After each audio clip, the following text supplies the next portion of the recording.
Salut, c'est Greg. Après 2 années passées au guidon de cette magnifique World Raid, c'est maintenant à l'un d'entre vous d'écrire la suite de son histoire. Et oui, toutes les bonnes choses ont une fin, et après avoir passé 2 années de plaisir avec elle que vous avez pu voir sur la chaîne, en entier, la moindre balade, vous l'avez vu, il est temps pour moi de passer sur une nouvelle moto. Cette vidéo, peut-être qui sera éphémère, s'adresse donc à toutes les personnes qui seraient intéressées pour changer de moto pour cette nouvelle saison. Je vous représente rapidement la bécane, je vous réexplique pourquoi je change. On échange sur 2-3 trucs, ça va être une vidéo assez courte, et ensuite, eh bien, j'espère qu'elle trouvera rapidement un nouveau propriétaire, parce qu'ici, elle est bien triste. Surtout quand elle rentre juste d'un trip incroyable au Maroc, qu'elle m'a permis pour la première fois de ma vie de glissouiller sur des petites dunettes de sable et ainsi d'inscrire dans mes souvenirs une dernière danse qui était vraiment exceptionnelle. Alors, on va faire le tour du proprio. Déjà, la moto, elle part en l'état, comme vous la voyez, sans le gogol dessus, mais elle part avec les motobags. Oui, elle part avec les motobags, elle part avec les motolights, elle part avec tout ce que vous voyez dessus, on va refaire le tour. C'est-à-dire que mon idée, mes guides sont prêts à voyager, et elle aussi, elle est prête à voyager. Il y a juste à mettre le contact et à partir rouler. D'ailleurs, en parlant de contact, elle a 34 622 km et un clignot gauche qui était allumé. C'est mieux comme ça. La révision des 30 000 a été faite, les pneus sont quasi neufs, ils ont juste fait le Maroc, mais route, tranquille, vous savez comment je conduis. Avant de vous énumérer toutes les options qu'elle a, sachez qu'il y en a une, vous allez le voir, que je garde pour la fin, que je pense aucune bécane sur le Bon Coin ou en vente d'occasion va avoir. Et c'est celle qui vous intéresse le plus et qui nous intéresse le plus quand on achète un véhicule. Vous allez voir. Qu'est-ce qu'on a qu'on ne voit pas qui fait que ça change toute la moto ? Eh bien, pour ceux qui ont l'œil là ou qui connaissent la bécane, vous le savez, on a la prépa suspension GGS. C'est le deuxième setting qu'il me fait parce qu'il en avait trouvé un autre encore plus adapté à la World Raid et à ce qu'on fait avec quand on fait du voyage, c'est-à-dire un peu chargé. Et je dois avouer qu'elle se comporte à merveille. C'est un petit tapis volant en tout terrain, c'est hyper agréable. Si on est chargé ou pas chargé, clic, clic, clic, 2-3 petits tours sur la précontrainte et on arrive à avoir une bécane qui peut encaisser sévère. Et de toute façon, quand ça passe dans les mains du sorcier GGS, on sait tout ce que ça donne. Ensuite, elle a tout ce qu'il faut pour la protéger, ce qui fait qu'elle ne craint rien en off-road. On a évidemment un sabot AXP, pas sabot métal qui fait gling gling gling, mais sabot plastique. Sabot que j'avais déjà sur la première Ténéré. Donc là, ça fait 4 ans que je fais du sabot AXP, autant vous dire que c'est ce que je préfère. Ensuite, on a des crash bars SW Motec qui permettent de la protéger en cas de chute. On a des pare-mains Barkbuster. Et ça, pour moi, ça me semble être le minimum syndical pour aller faire du tout-terrain ou de l'aventure et risquer de la poser au sol. Mais on a aussi, à l'arrière, forcément pour pouvoir mettre les valises, on a les supports latéraux. C'est les supports d'origine Yamaha. Et ça veut dire que quand on les enlève et qu'on ne veut pas avoir les valises, ça sert aussi un petit peu de crash bar de derrière. D'ailleurs, j'ai vu qu'il y en a qui appelaient ça comme ça. C'est pas des crash bars. C'est quand même relativement souple, ça va vite travailler, mais c'est fait pour poser des valises. Et en tout cas, les valises viennent avec. Quand on sait le prix de la bébête, c'est plutôt un plus. Je vous les avais déjà présentés, mais pour que la nuit n'existe plus jamais, vous avez les motolights qui restent sur la T7. Vous avez les motolights qui viennent avec et qui sont réglés parfaitement pour pouvoir y voir la nuit. En tout cas, moi, je sais que quand je roule de nuit avec cette bécane, j'ai pas de problème de concentration supplémentaire. Je me sens aussi à l'aise que de jour. Bref, cette bécane est donc tout équipée. Elle a en plus un chargeur que je laisse dessus où il n'y a plus qu'à mettre l'USB dedans parce que celui d'origine, il est en 2 ampères. Autant vous dire que ça charge que dalle. Par contre, de l'autre côté, c'en est un qui est directement sur un plus après contact. Donc vraiment, elle est prête à partir dans la config où moi j'étais. Vous rajoutez juste un quad lock parce que vous me permettez, je l'ai récupéré, ou ce que vous voulez comme support de téléphone, et c'est parti pour l'aventure. Alors c'est quoi cette fameuse option qui est celle qui nous intéresse le plus, qui est la plus importante pour nous quand on achète un véhicule d'occasion? Tout simplement, c'est son historique. Cette bécane, vous savez qui la conduit, vous pouvez vérifier mes vidéos depuis 4 ans et savoir comment je conduis. Vous savez que je ne sais pas faire de wheeling, elle est entretenue, il y a un carnet, il suffit d'aller chez Yamaha, tout est enregistré dessus, mais surtout, toute sa vie est en vidéo sur YouTube. Alors il reste encore un petit bout de la Sardaigne et le Maroc, mais ça vous l'avez vu en story, et vous savez qu'elle n'a pas eu de problème. D'ailleurs, c'est une des seules qui n'a pas eu de problème. Ça, vous le découvrirez plus tard. On va pas commencer à blaguer tout de suite avec les copains. Bref, vous savez tout ce qu'elle a vécu, vous savez le nombre de fois où elle a été posée. D'ailleurs, c'est qu'une fois au Trail Bivouac ou Trail Adventure Days, je sais plus, dans la fameuse montée coquine. Vous pouvez le trouver sur Internet. Bref, c'est une bécane qui a un historique, vous savez, toute sa vie. Et vous savez qu'il n'y a pas d'entourloupe, Il n'y a pas de truc caché. Et ça, je pense que c'est un atout majeur et c'est quelque chose qui, là, ça, c'est une option qui n'a pas de prix.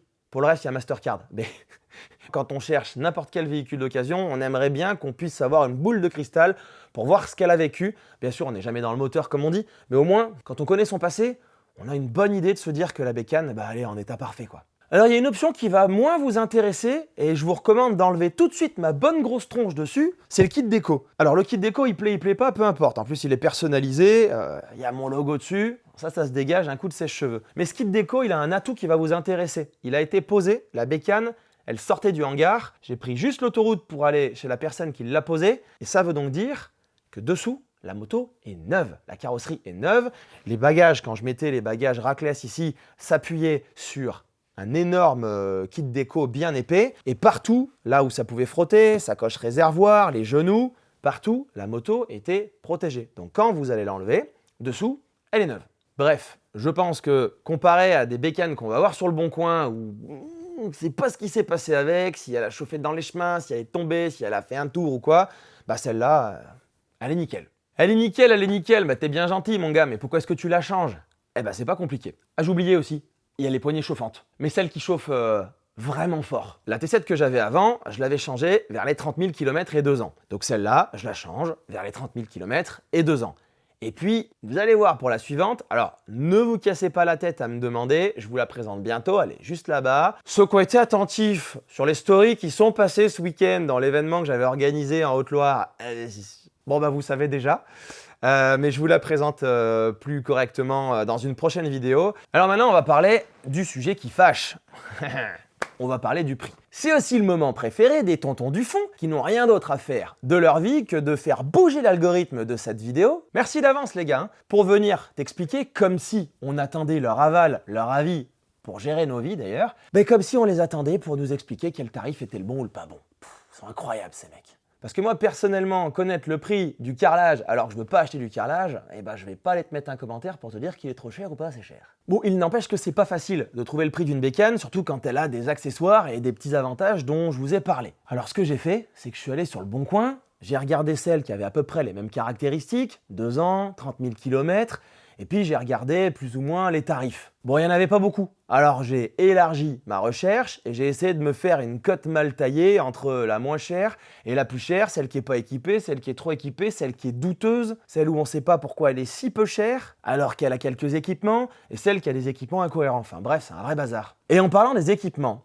il y a une espèce de règle mythique, ancestrale, et pour moi totalement fausse ou inadaptée, qui dit que les accessoires, c'est dans ton et que du coup, ça compte pas pour la vente. Alors, ça marche quand tu as recouvert ta bécane de carbone et que tout le monde s'en tape. Ça marche quand tu as mis des magnifiques leviers anodisés dont tout le monde se fout. Ça marche quand tu as foutu 1500 balles d'échappement, là il est d'origine, c'est pas le cas, et que tu as envie de récupérer 1000 balles sur ton échappement, alors que tout le monde s'en fout. À la limite, vends-le sur le bon coin, remets l'origine. Par contre, quand on parle d'une T7, peu importe, d'un trail, et qu'on va vouloir voyager avec, alors là les gars, je suis pas du tout d'accord. L'utile et l'indispensable, par exemple pour le off-road ou pour charger ses slips dedans et sa brosse à dents, pour moi, ça compte. C'est-à-dire que quand on prend des T7 sur le bon coin, qui sont pas très chers, mais qui sont à nu, le gars qui va vouloir faire comme moi, il va s'en claquer pour quoi? 4000 balles d'équipement? Parce que sabot, crash bar, pare-main, support valise, et 2-3 petits à côté dont j'ai parlé, et s'il veut l'adapter à son utilisation, au terrain où il va, ou à son chargement,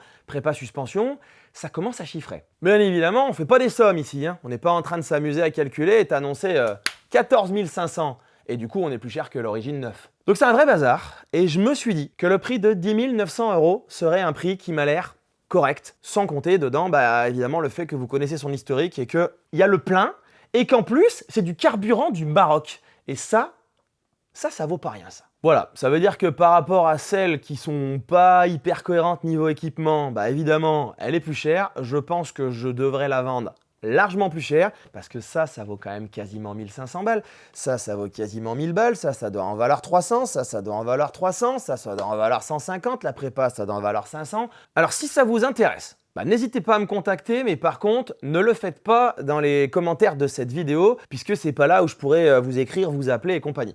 Donc soit vous me contactez par exemple par Instagram, ça j'aime bien, comme ça on peut se parler avec des vocaux, on peut s'appeler s'il faut, c'est facile. Soit sinon, vous m'envoyez un mail au travers de mon site, lesapprentisvoyageurs.fr. Le mail, il est tout en haut, il y a une enveloppe ou sinon il y a une rubrique pour me contacter. Et puis on prend contact justement et on discute de la bécane. J'en profite pour vous faire un petit retour, mais très rapide, sur ce que j'ai pensé de cette moto et sur ceux qui vont se dire « Oui, mais c'est la World Red, elle est trop grosse avec les 2 réservoirs. » Alors déjà, on n'est pas obligé d'y caler 23 litres et 500 km d'autonomie dedans. Hein. On peut s'amuser à en mettre que comme la normale, 8 et 8 de chaque côté, et puis c'est réglé quoi. Mais cette moto, je peux vraiment vous en parler, parce que sur l'ancienne, la normale, la standard, j'avais fait 2 années, et là j'ai refait 2 années, et à peu près le même type d'utilisation.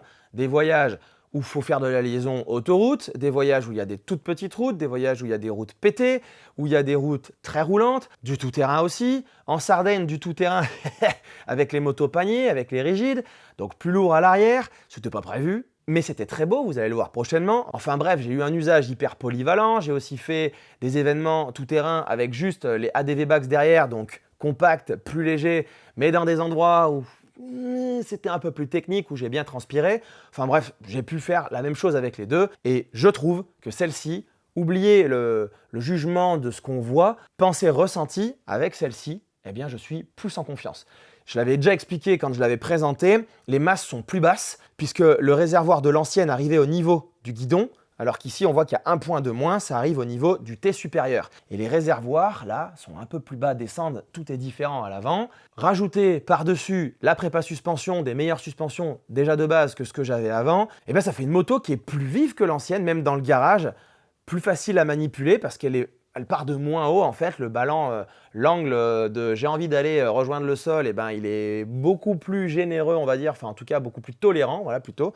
Et sur route, on se sent hyper à l'aise et même en tout terrain quand on était face à des moments où ça sent pas bon, tu pars, tu te mets tout de suite debout et puis tu y vas et puis ça va super bien. Donc c'est une moto qui m'a donné beaucoup de plaisir et avec la nouvelle, eh bien il va y avoir pas mal de road trips qui vont s'enchaîner puisque là, il faut que j'aille filmer au max. La nature, elle est magnifique en ce moment. Explosion de couleurs, je pense à peu près dans toute la France. J'ai donc plusieurs guides encore à vous tester. Pour le moment, vous retrouvez tous mes guides de road trip sur mon site, lesapprentisvoyageurs.fr. Pour ceux qui ne les connaissent pas, allez juste faire un tour ou télécharger celui qui est en version gratuite, qui est la démonstration. Et vous allez voir le contenu, vous allez voir de quelle manière j'essaye de vous prendre par le guidon, sans être avec vous, bien entendu. Et pour le prix d'un plein, en gros, vous avez un road trip où vous n'avez rien à gérer. Vous chargez les valises, mettez dans le téléphone, vous regardez la brochure, le guide que je vous fournis, éventuellement vous l'imprimez si vous voulez, et vous vous laissez glisser avec l'assurance d'emprunter les plus beaux itinéraires possibles des régions. Et c'est pas moi qui le dis maintenant, c'est vous. Dans les avis Google, vous allez le voir, vous êtes nombreux à l'avoir marqué. D'ailleurs, je réinsiste, ceux qui ont testé des guides, n'hésitez pas, s'il vous plaît, ça m'aide beaucoup. Allez mettre un petit avis Google, donnez-moi votre retour, ça me fait plaisir aussi d'avoir vos nouvelles. Et puis vous pouvez mettre des photos. Et alors ça, il n'y a rien qui me fait plus plaisir que de vous voir en mode selfie, vous, votre bécane, un beau paysage derrière, sur un de mes guides. Et pour le moment, il y en a 26, je crois, et va arriver prochainement. Le Maroc, non, est déjà disponible, mais dans une version où il manque la petite couche de vernis sur la brochure, sur le blabla. Mais par contre, on l'a testé, on en revient il y a 2 semaines, on était quand même 5 dessus, on a bien pu le juger, le critiquer, j'ai corrigé tout ce qu'il y avait à corriger, il est dispo. Et prochainement, il va falloir que j'aille tester un nouveau guide qui traverse complètement le Massif central, c'est 3-4 jours, je ne sais pas encore ce que je vais faire, qui va vous montrer le cœur de la France sous le plus bel angle possible. Et celui-là, il me tient à cœur parce que ça fait maintenant 2 ou 3 ans que j'arrête pas de me dire, mais purée, il y a des endroits là, Auvergne, Aubrac, Ardèche, Cévennes, au Languedoc. On pourrait gratter Limousin, on pourrait gratter pour vous Limousin, Livradois-Forez, où il y a que des pépites et je pense qu'on peut s'amuser à faire un truc pour que vous puissiez vous évader avec des paysages incroyables et des routes magnifiques pendant 3, 4, 5 jours, je sais pas. Je suis en train de fignoler ça, je vous le prépare, ça va être une dinguerie. Je vous prépare aussi une traversée des Alpes, mais pas la RGA. Non, ça va s'appeler surtout pas la RGA. Pourquoi?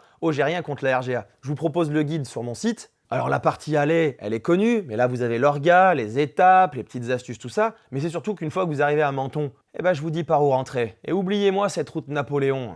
C'est beaucoup trop droit, et puis on peut faire beaucoup plus sauvage et authentique au cœur de nos belles régions de France. Et vous allez voir que le retour, Il y a des avis Google là-dessus aussi. Vous allez m'en donner des bonnes nouvelles. Donc la RGA, on l'a déjà. Mais par contre, les Alpes et toutes les magnifiques montagnes qu'on va trouver par là-bas, on peut les traverser pour descendre aussi dans la même idée, mais en ne prenant surtout pas la RGA, en partant sur du sauvage, en partant sur un endroit où on verra peut-être moins de monde, et forcément en alternant parfois entre la France et l'Italie. Et croyez-moi, je vous ai préparé un truc de fou, ça va pas sortir tout de suite, il faut que j'aille le tester, le corriger, vous le filmer, mais celui-là, il va vous plaire. Je vais vous en faire un aussi dans les Corbières, je vais vous en faire un aussi dans l'arrière-pays niçois, puisqu'on m'en parle beaucoup, j'ai des appels du pied là-bas, donc on va y travailler. J'ai toujours pas fait la Bretagne, le tour uniquement de Bretagne, puisque une sorte de tour de Bretagne, mais sans le sud de la Bretagne, existe dans le guide du demi-tour de France partie ouest, mais uniquement la Bretagne, avec certainement le Cotentin, ça c'est pas encore fait, mais voilà. Et puis j'ai d'autres petites idées, parce que par exemple, quand on parle de la RGA, c'est bien, mais on oublie des petites zones en face, la Chartreuse et tous les autres petits reliefs qu'il va y avoir autour, où on peut prendre beaucoup de plaisir. Il y a des beaux reliefs, il y a des petits cols, il y a des routes sauvages, il y a de l'authenticité, il y a des couleurs incroyables. Et ça, j'ai bien envie de vous le proposer parce que je pense que de plus en plus, surtout en ce moment, on a besoin de s'aérer, on a besoin de souffler, on a besoin de se caler sur des petites routes où on est peinard et on voit juste de la nature et on se ressource. Je ne sais pas ce que vous en pensez vous, je ne sais même pas si vous êtes encore là dans cette vidéo, mais vous savez quoi? Si vous êtes d'accord avec ça, dans les commentaires, vous me mettez bulle d'air. Je voudrais voir si je suis le seul à avoir besoin de cette bulle d'air. Et on a un outil merveilleux pour ça, la bécane. Et on a un terrain de jeu magnifique pour ça, la France. Il ne reste plus qu'à ne pas se casser la tête avec l'organisation, à trouver les meilleurs itinéraires possibles. Et pour ça, vous savez où aller. Il l'avance sa salade, le mec, hein? Bah oui, mais si vous voulez que ça continue en même temps, j'ai pas le choix. Et puis, j'arrête pas de recevoir des photos de gens heureux, alors moi je continue tant que c'est comme ça. Bref, vous l'avez compris, j'ai du pain sur la planche, vous savez tout sur cette bécane, si elle vous intéresse, vous me contactez, et dans tous les cas, on se dit à très bientôt en Sardaigne pour des paysages que vous devriez clairement aller voir dans les prochains mois. À bientôt!